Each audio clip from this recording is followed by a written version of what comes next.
I started musical life as a viola player and a pianist and a singer, and then over the years kind of got more into the idea of conducting and bringing these different things together, piano, playing scores at the piano and feeling the harmony of pieces, singing, working with choruses and soloists to feel like what text and music does combining, and viola player really playing in the orchestra and understanding how to create a kind of relationship between different sections of the orchestra, which was amazing to be within it and really understand. I think a lot of composers and conductors are viola players because you're right in the heart of it. You haven't got always the tune, so you can sit underneath the texture and within it, and really try to understand this incredible organism that is an orchestra. I would say to any young person going into any kind of music or the arts, so many orchestras, theatres, companies are encouraging young people in to see their concerts and plays, and there's loads of amazing ways of getting tickets. It's not an expensive art form, so I would say to anyone, just go to a concert, go to a play, go to an opera, go to a ballet, because really it's for everyone, and the more that you can just take in. I mean, we also live in this age when there's just incredible resources online as well. You can watch rehearsals, performances, interviews with people, you know, for the rest of your life, just trawling through YouTube. So just, I would say, throw yourself into it, and a lot of orchestras and companies are trying to get young people into it and making it an affordable and an accessible thing. So just go and enjoy. I do think in this country we do have a perception that classical music is maybe a bit stuffy, maybe a bit posh, maybe a bit old-fashioned, and yeah, there are certain things about the concert world which can feel a bit strange. You know, you don't clap between movements, and that can feel a bit alienating, I think. But I think it's our job as musicians to get rid of the traditions that don't serve the art form. So if the first movement of a symphony makes you want to leap out of your seat and applaud, I think do it. The art form itself and the music itself is not an elevated thing. It is written by normal people.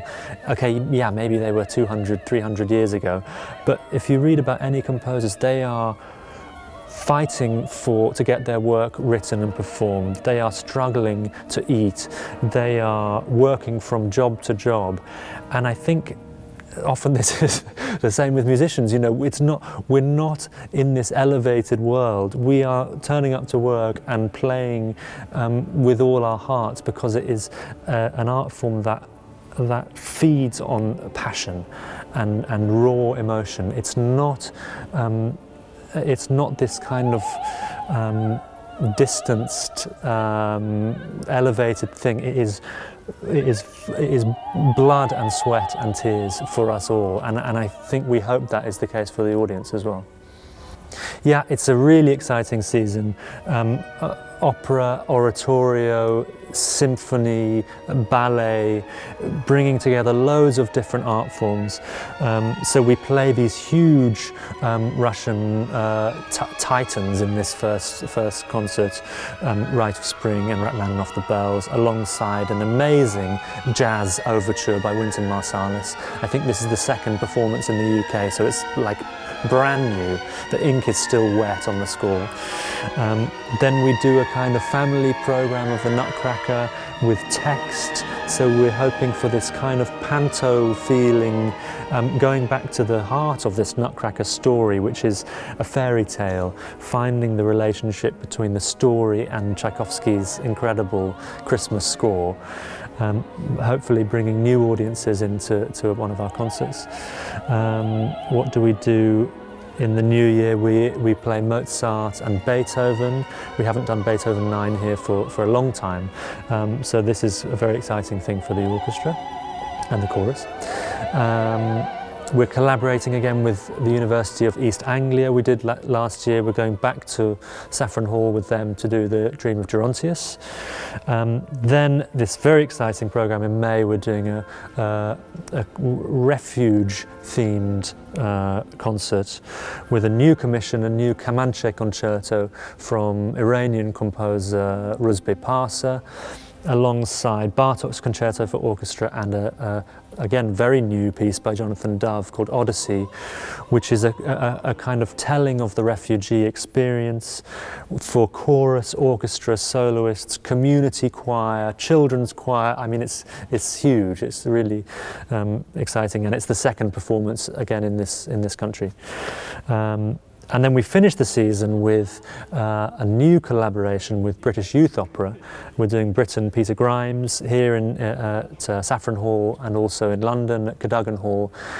So we'll be working with 3 fantastic international soloists and then an ensemble of young student singers from British Youth Opera. So we're really trying to develop our sense of working with education and with young people to see what we can do to help in this educational world as well. So lots of really exciting things coming up this year, and then we're starting to plan for the next season as well. So.